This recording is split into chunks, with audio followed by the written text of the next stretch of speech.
All right, good afternoon. Hello, welcome everyone. My name is John Fink.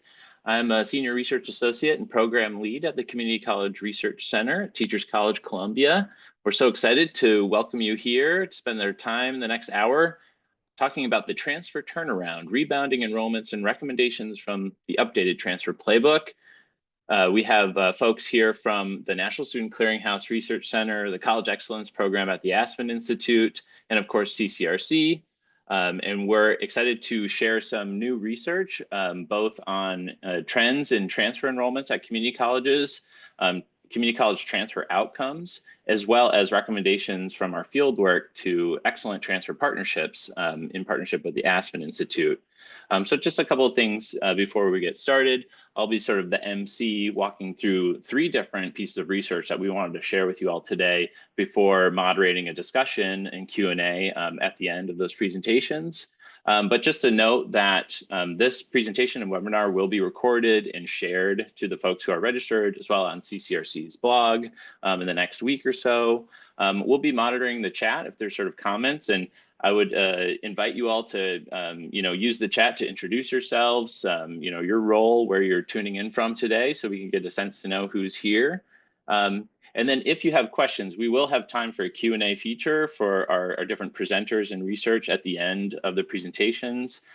We encourage you to use that Q&A feature in Zoom so we can just sort of track which questions are coming in and which ones are answered. So put the questions in the Q&A and sort of we'll keep an eye on the chat too. And the last thing I want to do is just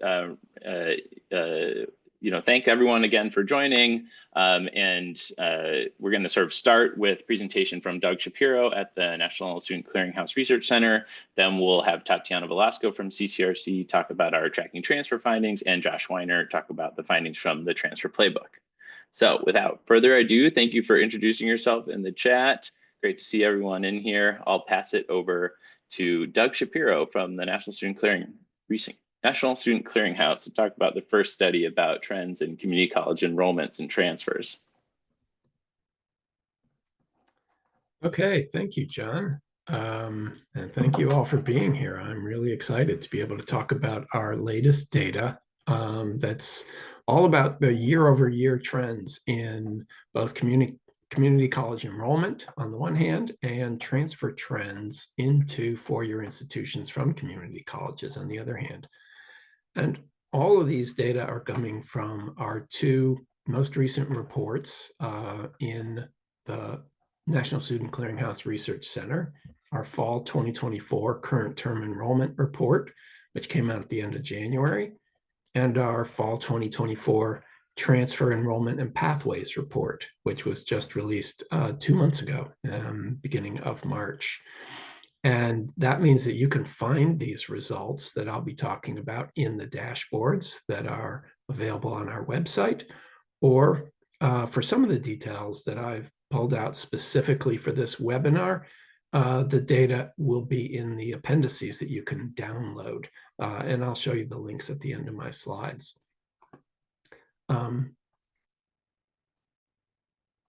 So let's, in this first slide, what's the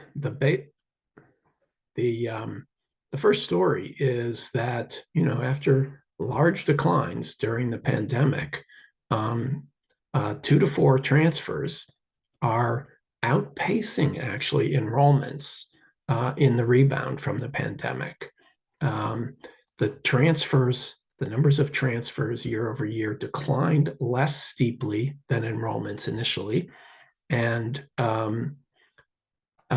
since then, they've been growing by 3% in this year to nearly 500,000 students. And so I just want to note that when I talk about transfers here, I mean, so transfers in the fall 24 are students who entered their four-year institution in the fall term. So it's not about the total number of students, say, currently enrolled who have ever transferred. We're talking about transfers that occurred in that fall term. And this is the second year of growth in upward transfers. They rose by 4.3% last year. and they've now reached to within 1% of the 2020 levels. Meanwhile, if you look at the total community college enrollments, you can see that line fell further to begin with, dropping a full 9% in 2021 and 2022. And they're still further behind, about 2.5% below their 2020 level. And that's despite having grown faster than any other sector, except for the for-profits, in each of the last 3 years. And also, just a quick note, in this presentation, when I talk about enrollments at the community colleges, I mean, I'm counting all students attending in that fall term, including transfers and non-transfers, freshmen, continuing and returning, continuing students, and students returning from stop-outs. And community college includes both public two-year institutions and public primarily associate baccalaureate institutions combined. And it's also worth noting that student mobility increased more generally beyond just the 2 to 4 transfer pathway as well. Total transfer students overall, including lateral 2-year transfers, lateral 4-year transfers, and reverse transfers, all grew as a share of the total number of non-freshman undergraduates in all sectors. So from just under 12% in fall 2020 to just over 13% in fall 2024. So in other words, you take all undergrads enrolled anywhere in higher ed, in fall 2024, 13% of them had transferred in that term into a different institution. So students are increasingly opting to change their educational plans and programs and shifting goals in higher education. Generally a higher level of mobility and capacity and ease of transferring, I think, as well. And probably in response to shifting economic conditions or costs or employment opportunities, any number of reasons. But what's important is that students are opting to transfer rather than what they may have done in previous years, which would have been just stopping out completely. So let's go to the next slide, because this talks about stopping out. And what's really one of the things that's most interesting about the growth in transfers this year and last year has been that all of that growth occurred among students who were actually returning from stop-outs. We separate out continuing transfers, and you can see that they went down 6% since 2020, while returning transfers are up 9%. So that means that those returning students, these are students who were not enrolled anywhere in the previous spring term, they now make up 42% of all fall term 2 to 4 transfers. And that's up from 38.5% in 2020. And these increases in returning students have been particularly large among Black and Hispanic students. And those returning from stop-outs, as opposed to those who have been continuously enrolled from the previous spring, those students who are returning from stop-outs are also, not surprisingly, older students. Some of these stop-outs could have been as short as 1 semester or 1 year, but they could also have been 2, 3, 5 years, where these students were probably out in the labor market. And so the highest rates of growth in upward transfer in each of these 3 years have been among students transferring at ages 30 and older, including an 11% jump and in fall 23, and a 14%, 11% and 14% for 30 and over and 40 and over in fall 23, and 7 and 9% in fall 2024. So if we go to the next slide, there's another significant trend here, which is that so one of the strongest trends we've seen in our reports in recent years is the growth in students who are seeking certificates. And you can see that here in the year-over-year enrollment data, and a similar phenomenon in the number of students completing certificates, which we reported in our undergraduate degree earners report just last month. The number of students earning certificates jumped 11% for 2023-24. And that was after 5% increases in each of the 2 previous years. So there are more students earning certificates leads to more students transferring with certificates. And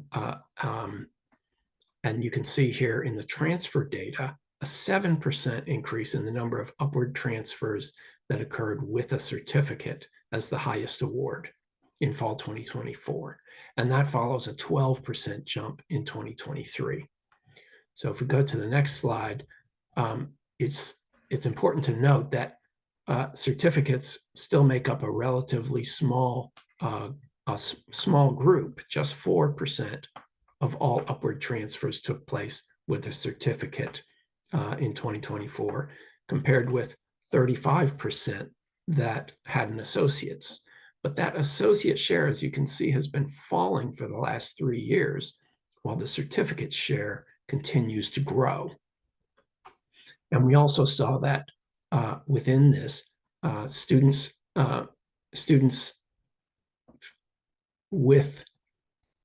who had the highest shares of transfers with certificates at about 5% were Black and Native American students. When we go to the next slide on, you can see that a related trend is that there's been much higher growth among transfers from community colleges with more vocational programs, especially among returning students, again, older and more likely to have worked in between and perhaps have used those programs. Right, so in fall 24 alone, the number transferring from high vocational community colleges jumped 6.5%, which is about triple the rate of increase from among students from high transfer schools. Let's go to the next slide. And what I want to show here is that over half of all 2 to 4 transfers are students who come from a neighborhood background of the top 2 income quintiles nationally.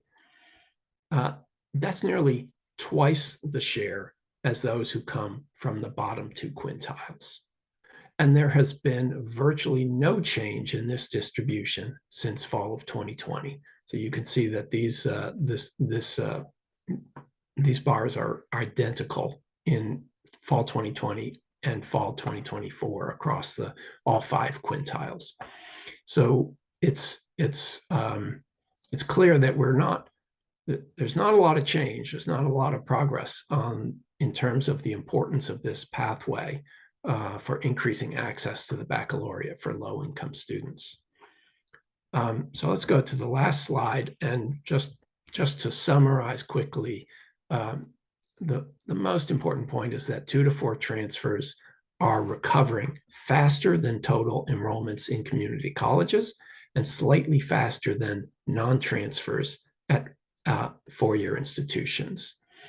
And all of the growth in 2 to 4 transfers has been among students returning from stop-outs, so students who are taking time off between their last community college enrollment and their first four-year college enrollment. And similar to more general trends in community college enrollments, most of the transfer growth has been among students coming from community colleges with high vocational program focus, and more students are transferring with certificates compared to recent years, and fewer have been transferring with associate degrees compared to recent years. And finally, there's been no change in the shares of transfer students coming from higher income versus lower income neighborhoods. So thanks, and I'll turn it back to John. Okay, great. Thank you so much, Doug, and thanks for the questions in the Q&A. Keep them coming. We'll have a discussion at the end of the presentations. And just as a clarifying response to one that was answered by another someone, Sarah from the National Student Clearinghouse, that in those numbers, dual enrollment students weren't included. So that was looking at undergraduates, not dual enrollment students. Just even still showing that growth in transfer enrollments, or that rebound, so to say. So thank you, Doug. I'm going to welcome Tatiana Velasco. Doug was talking about the recent, as recent as 2024 transfer enrollment trends. We're going to go back in time a little bit to look at what are the outcomes of students who start in a community college in terms of transfer and bachelor's completion, which is going to set up the sort of conversation with Josh, talking about the recommendations from the playbook. So Tatiana. Thank you, John, and thank you everyone for joining. My name is Tatiana Velasco, and I was the lead author on these reports that we published early last year, looking at the transfer outcomes and bachelor completion outcomes of students who started at community colleges and transferred at four-year institutions to four-year institutions. And for this work, we built on the National Student Clearinghouse data. So this is really a good way to, as Yvonne was saying, look back and see longer trends and outcomes for community college students. And I want to start by motivating the interest and the need to explore transfer outcomes of students, mainly starting by the fact and the well-documented evidence showing that a lot of students, a lot of community college entrants want to earn a bachelor's degree. They aspire to earn a bachelor's degree, even if they're starting at a community college. Surveys to community college students have found that about 80% of community college entrants want to earn a bachelor's degree. However, as we'll show in this report, as has been the trend for a while, only a third of those students will transfer from a community college to a four-year institution, and only 16% of the community college starters will earn a bachelor's degree within 6 years. These transfer outcomes are low. They're low in that they do not are even close to this 80% of bachelor completion that students aspire to get. And they've been low for a while. So when we look at different cohorts of community college entrants, going to the 2015, which is the cohort that we examine in these reports, but also looking back all the way back to 2007, we see that the transfer out rate, so the share of community college entrants who go to a four-year institution within 6 years, has roughly been at this 33% over this time window, and the share of community college entrants who completed a bachelor's has barely moved from 14% among the community college entrants in 2007 to 16% among the entrants on 2015. So these outcomes are low and have been low for a while. But not only that, not only are these transfer outcomes low, we also found when looking at the NSC data and disaggregating the data for the first time by student characteristics, we found large disparities between among different student subgroups along these different transfer metrics. So again, starting by the jumping point, so basically who's able to go from a community college to a four-year institution, yes, only about a third of the community college entrants will go to a four-year institution within 4 years, but these shares are even lower among Black, Hispanic, and adult community college entrants. Now you might say, well, not all students are aspiring to go to a four-year institution right after or within 6 years. But what we find is that even among the students who effectively transfer to a four-year institution, so the students who were aspiring to get a bachelor's degree because they went to a four-year institution, they went through the process, only half of them are effectively completing a bachelor's. And the completion rate among these transfer students, it's even lower among Black students, adult students, and other groups of students. Ultimately, when you put these two metrics together, what you get is that the share of community college entrants who go and complete a bachelor is really low, especially for Black students and adult community college entrants. So adult students is students who are 25 years older or above. Another thing that we explore in our analysis, and that is really important in order to understand and think about the implications of this research, is the characteristics of the four-year institutions where students are transferring to. And one of the findings from these reports has to do with the differences in bachelor completion among the students who transferred, depending on the sector and the on whether these institutions were online or no, whether the four-year institutions were online or no. So basically in here, the dark blue bar is showing the percentage of community college students who transferred to the four-year institution and who completed a bachelor within 4 years in general. So it's about half of the students who transferred. But when we look at the bachelor completion rate of these students among those who transfer to private for-profit institutions, so that's the yellow bar, and among students who transfer to predominantly online institutions, what we see is that these bachelor's completion rates shave in more than half in some cases, suggesting that where your community college students or where these community college students go in terms of the characteristics of the four-year institutions that receive these transfer students matters a lot for the success of the transfer students. The second thing, and Doug was referencing this as well in the findings that he just shared, is that the pathways of community college students who transfer look different in many characteristics, but one of the more salient features about transfer students is the extent to which they completed a degree prior to transfer or not. Some students are able to earn an associate degree or a certificate degree prior to transferring to a four-year institution and get their bachelor's degree, and some students don't.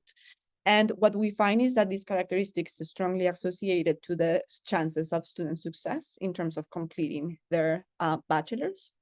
Basically, students who transferred with an award, that being an associate or a certificate, have a bachelor completion rate of about 67%, and that's roughly high across the different student subgroups. But the students who transferred without a credential have much lower bachelor completion rates. That being said, not all students are transferring with a credential to the four-year institution, and when we looked at the 2015 cohort, only 41% of the community college transfers were transferring with a credential. And of course, the characteristics of these students are very different. The students who get to earn a credential prior to transferring from the students who don't. But it's very telling about the differences in pathways and the difference in credentials and how this can pave the way towards bachelor completion for community college students.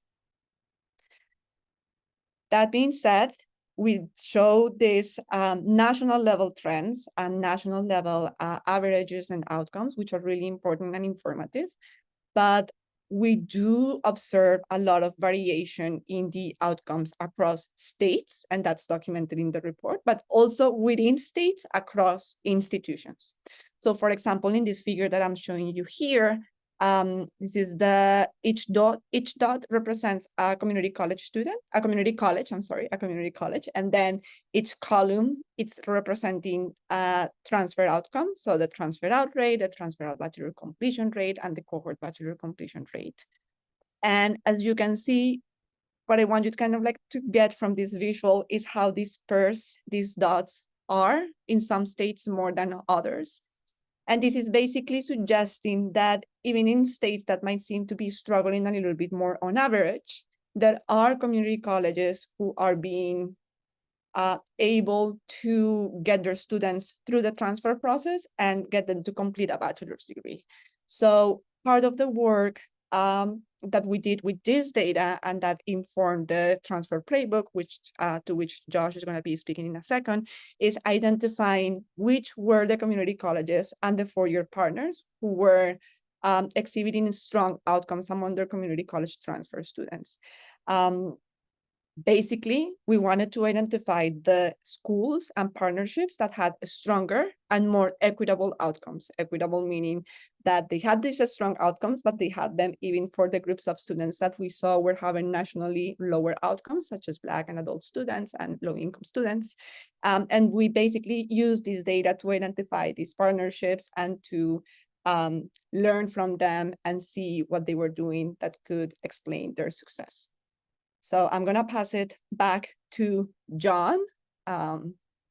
Yes, thank you. Thank you, Tatiana. And one thing that I think is really important here is that, we didn't just report the national and state outcomes. We didn't just stop there. But, with your leadership, Tatiana, and our partners at Aspen, we use these data to rank and identify community college university partnerships with the strongest outcomes overall and for students of color and low-income students. And then we visited them. And that's what I'd like to invite now our colleague Josh Weiner to talk about what did we learn from these sites. Thanks so much, John, and thanks Tatiana and Doug for the great setup. So if in fact institutional practice, if there is a lot of institutional variability, then our hypothesis is, particularly even in states with common policy dynamics, the hypothesis is that there must be something that colleges are doing to achieve those results. So we identified colleges with high levels of student success overall, and then for particular student populations, and went and visited those colleges to create Transfer Playbook 2.0. This is 2.0 for those who are not aware. In 2016, again with CCRC, Aspen produced the first Transfer Playbook, and with the support of National Student Clearinghouse. So let's move a couple of slides down if we can, and talk a little bit about what it is we found. There are basically three big things that distinguish the colleges that achieve better results for students, both transfer out rates and bachelor's attainment rates after transfer. First, there's just a prioritization of transfer. We'll talk about what that means. But transfer is not seen as a sideline, but integral to what the college is trying to accomplish. Second, program pathways are clear and include high quality instruction and promote timely bachelor's completion within a major.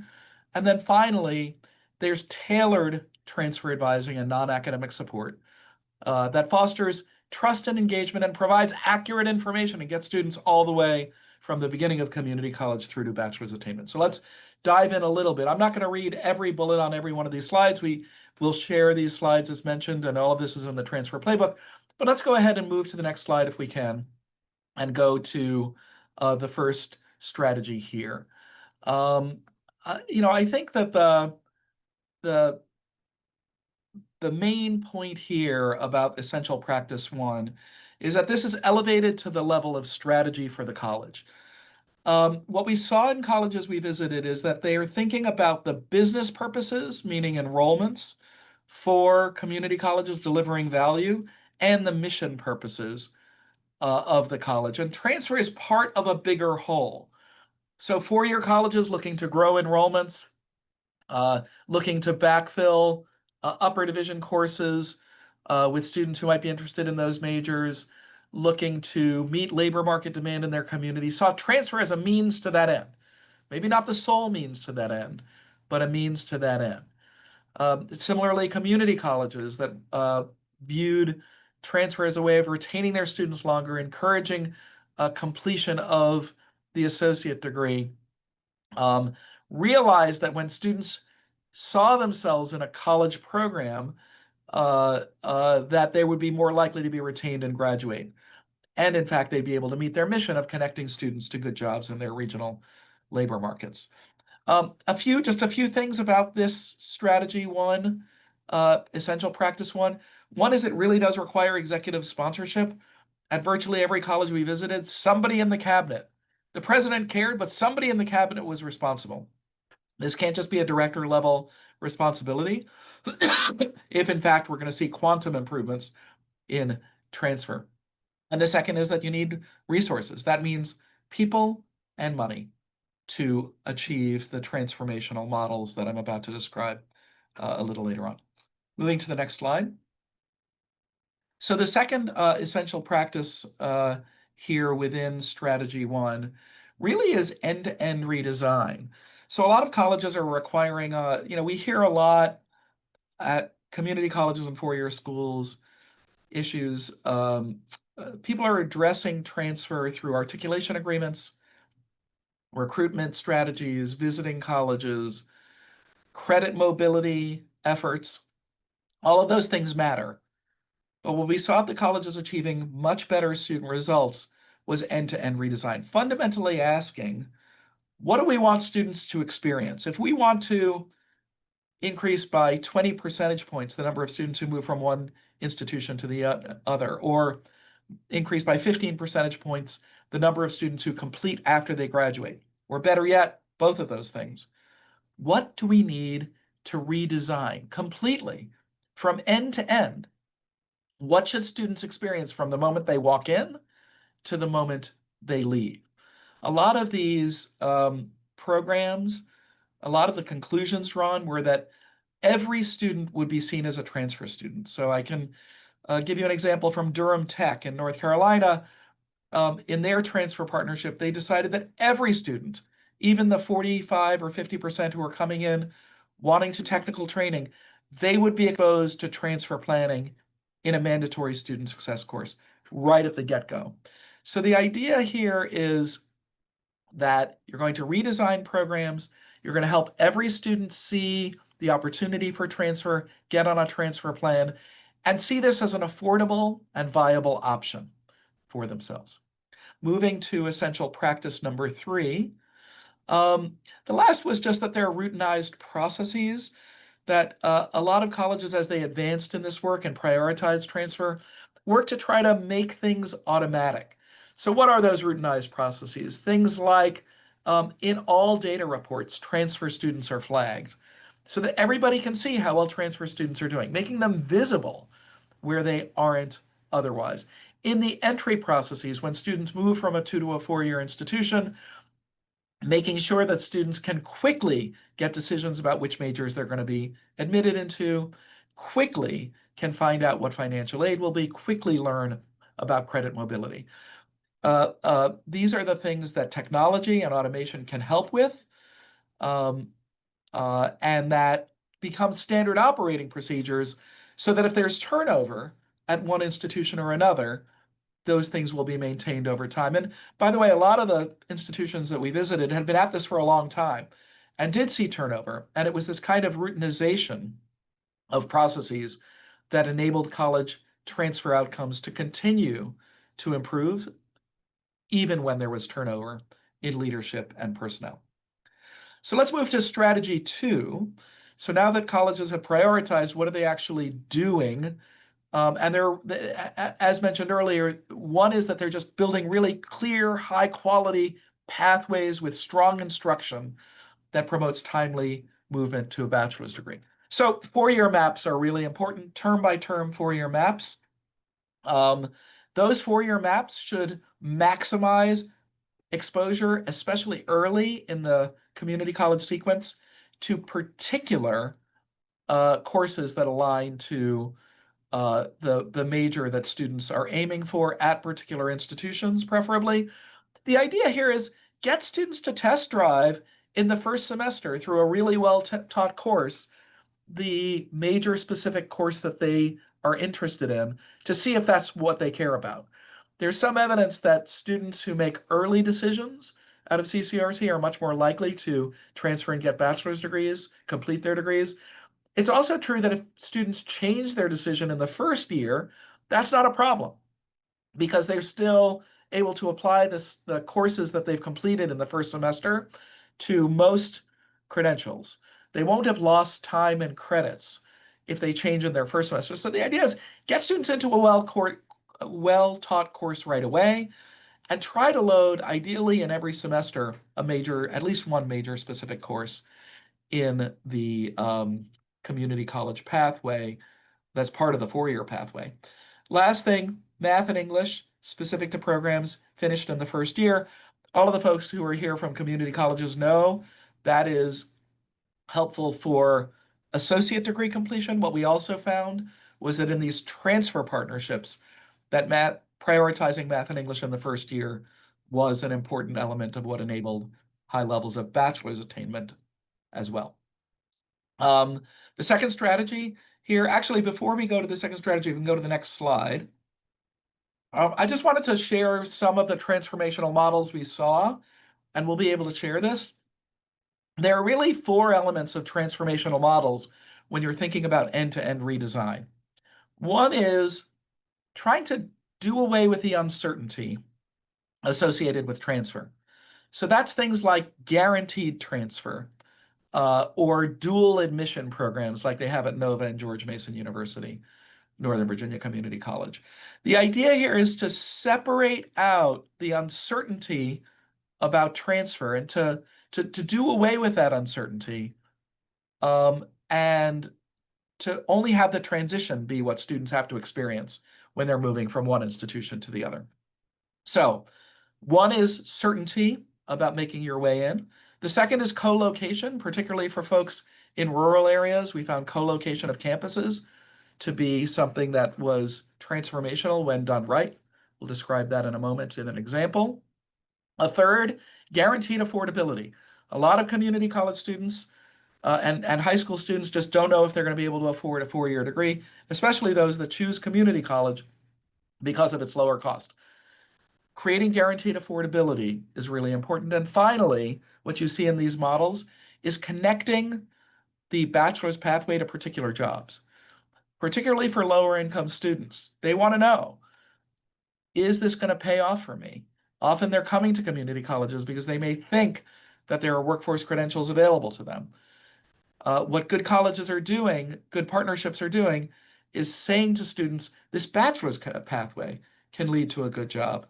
And we've got clarity around how to start and finish that pathway all the way through. Moving to the next slide, which is again back to strategy 2, practice 2. Here, I think the idea here, excuse me, I'm moving the slide here, is that the power of a transfer map is only developed fully when there's a system in place to translate that into an individual plan. So one of the main things to take from this, which is building sequences, maps that include learning inside and outside the classroom, and course sequences, only gets you halfway there. You then need systems so that students can translate those maps into individualized learning plans. Remember that the majority of community college students go part-time. And so term-by-term maps that assume full-time aren't going to work.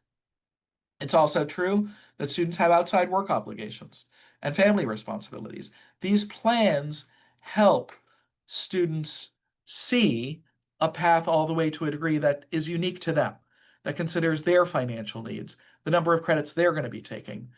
Build that into the degree audit system is what we see that people did, so that both advisors and students can regularly see whether they're on track and make changes accordingly. And finally, the course schedules and modalities have to enable completion. Once you've built those individualized plans, then looking at them, you can see, when are students going to need to have courses available? Community college students we meet with consistently tell us that they're frustrated because the course they need most isn't available in the term they need most, at the time of day they need most, and the modality they need most. Excuse me. So moving to the next slide. Finally, strengthened instruction, academic support, and curricular alignment. We heard a lot about writing and STEM and gateway courses, meaning the Psychology 101, the Business Analytics, Anatomy and Physiology, the 101 courses being focused on making sure that the writing and STEM preparation particularly, but overall, are really well aligned to what will be expected of students in the 4-year college after they transfer.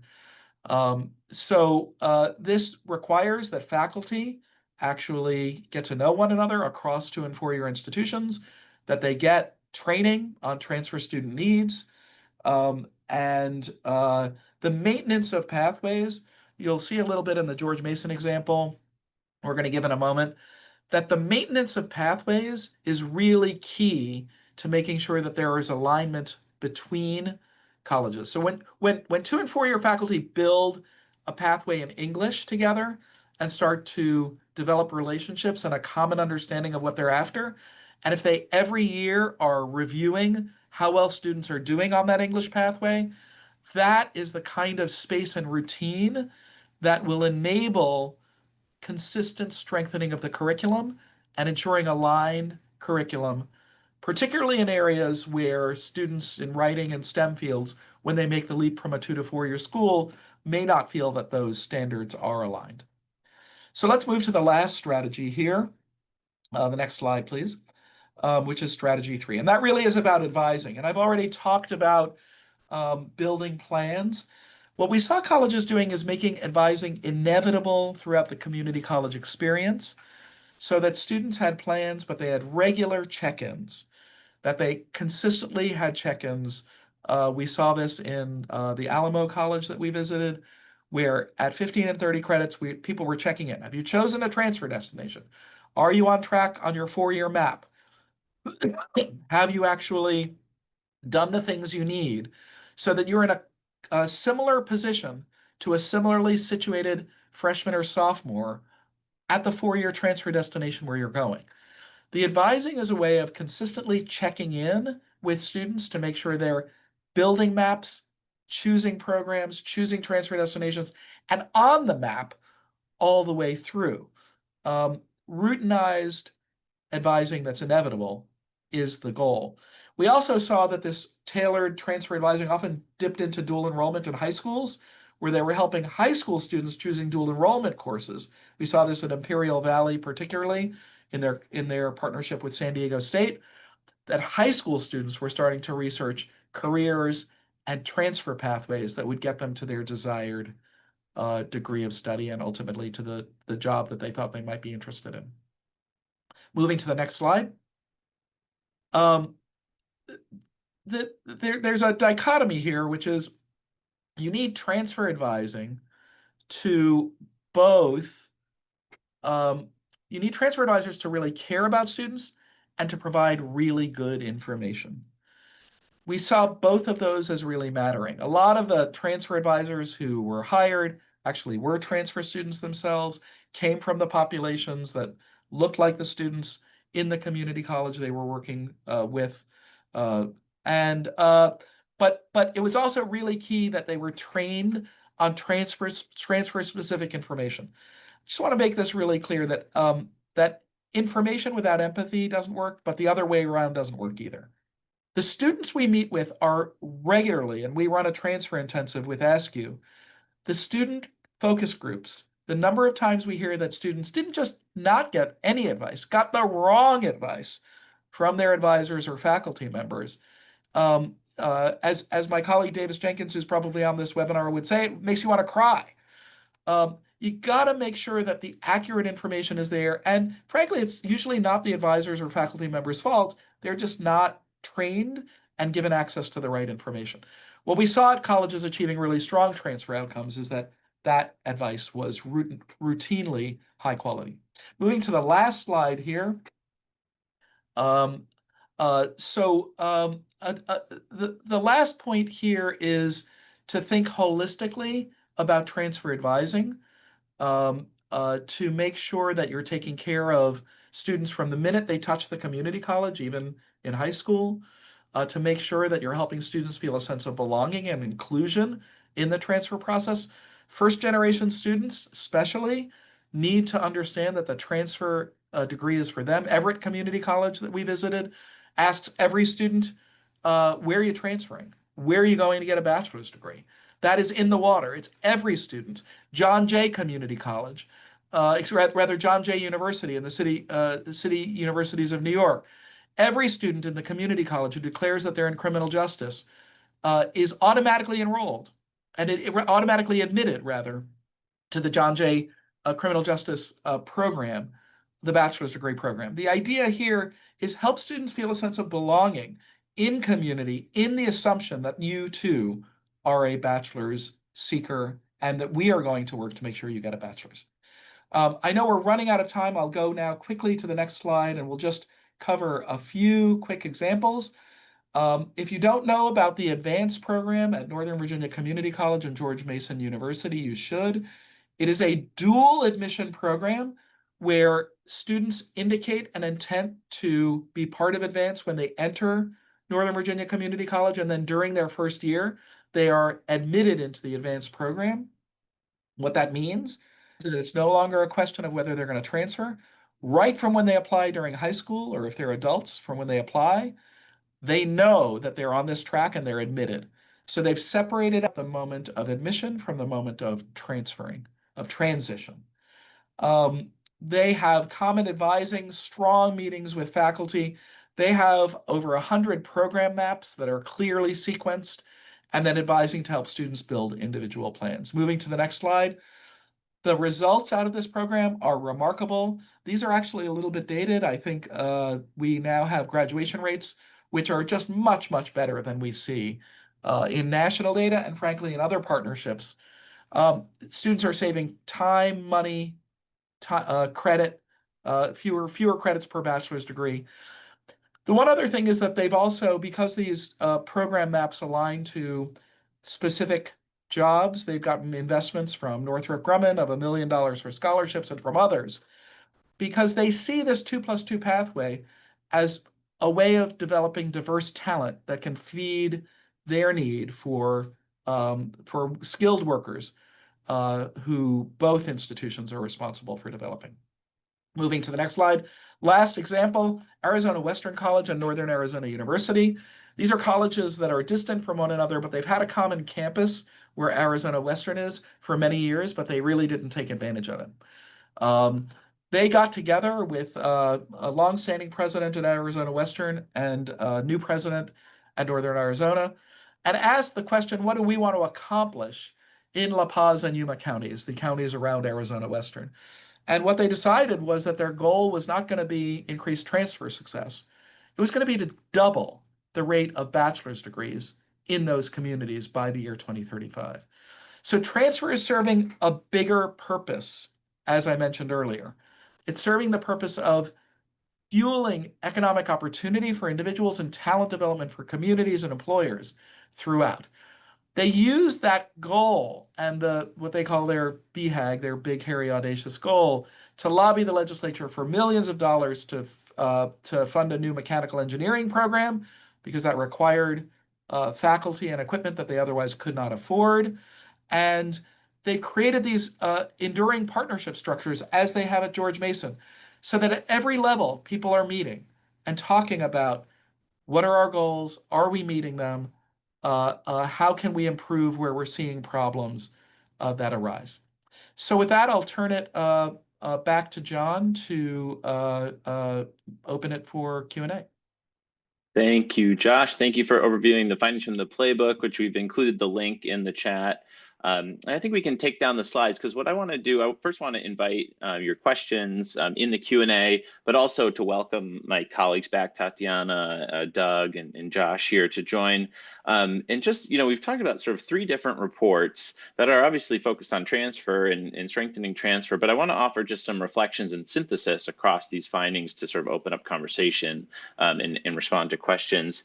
A couple of things, I think what Doug was sharing from the Clearinghouse, kind of the sort of opportunity, this rebound of like the regrowth or coming back of transfer enrollments, I think is very encouraging to see for community colleges and 4 years alike. I think sort of the caveat, I think, it was like, well, we're kind of getting back to this level before the pandemic that was already pretty troubled in many ways. It was a very challenging, number even before the pandemic hit, in terms of just persistently low transfer rates and bachelor completion rates, like Tatiana highlighted, in a system that had been sort of described, the status quo system, as like a maze, the transfer maze, or like requiring the sort of hidden curriculum, and these different ways that there's this disproportionate impact on folks that don't have access to that sort of knowledge or hidden curriculum.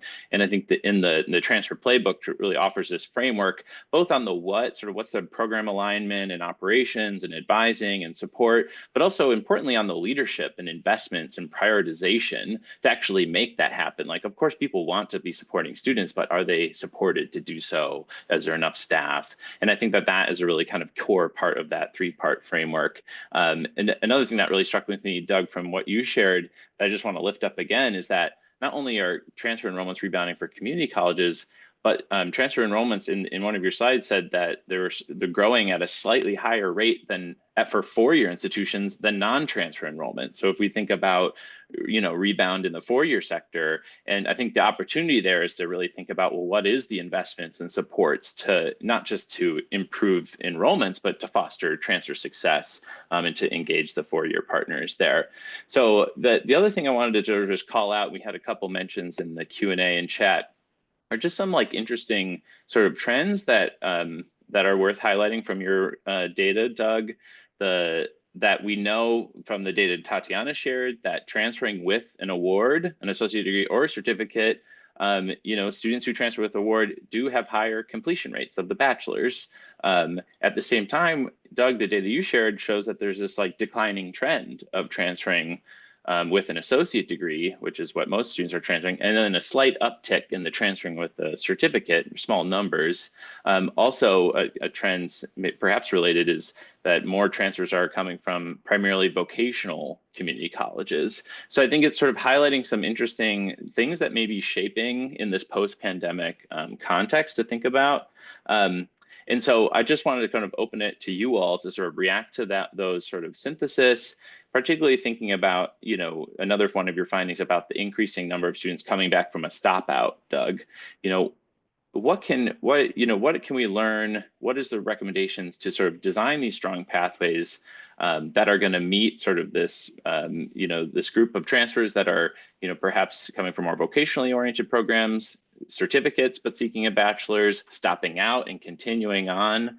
What can colleges and universities do to help students continue their momentum and be flexible to the different needs?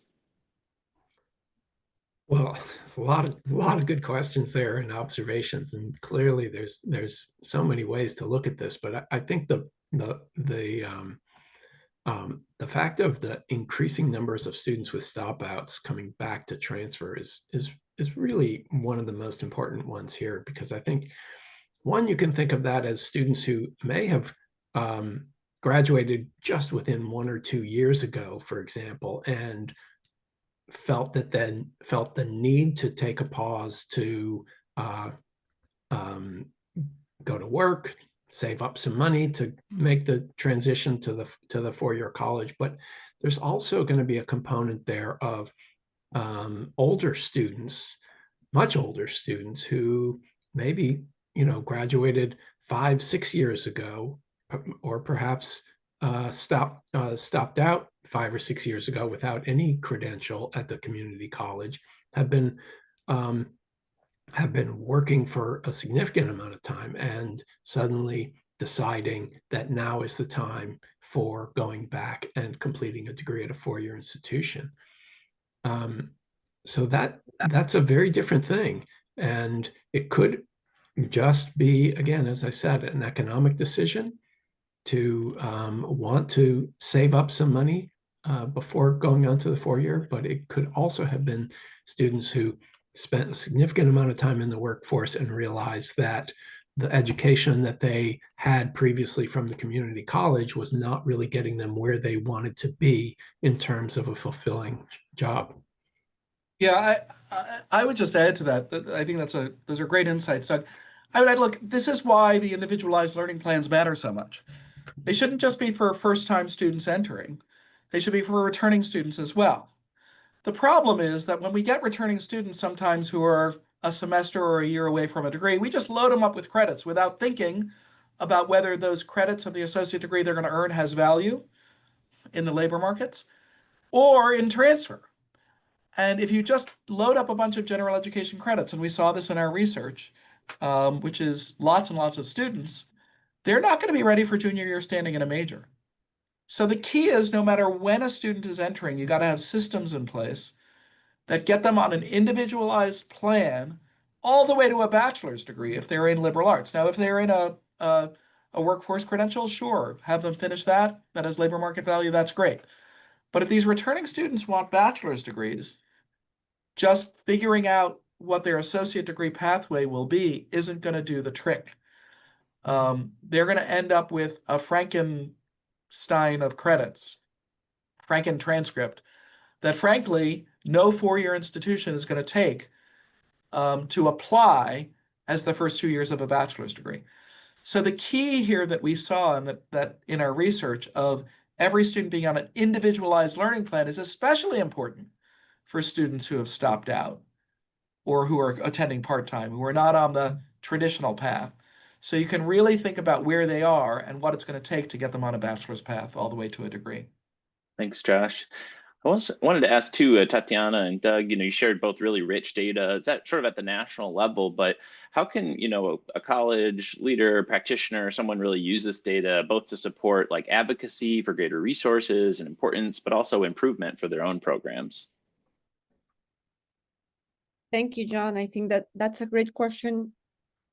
A huge part of the challenges that colleges face is that transfer data is really difficult to get because it involves having channels of communication and ways to connect the data of your students with other multiple institutions. And that's the richness of the National Student Clearinghouse data and of the research that we put out. I forgot to mention that we have a data dashboard that's available with our report where you can basically go and look at the data disaggregated at the state level and by student characteristics.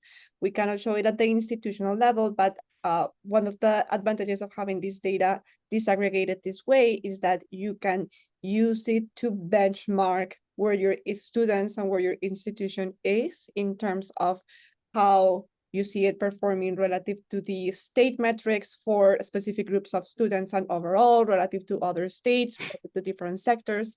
And I think that to the extent that we can benchmark and have points of references and data that informs decision-making and data that helps us identify areas where there are opportunities of growth.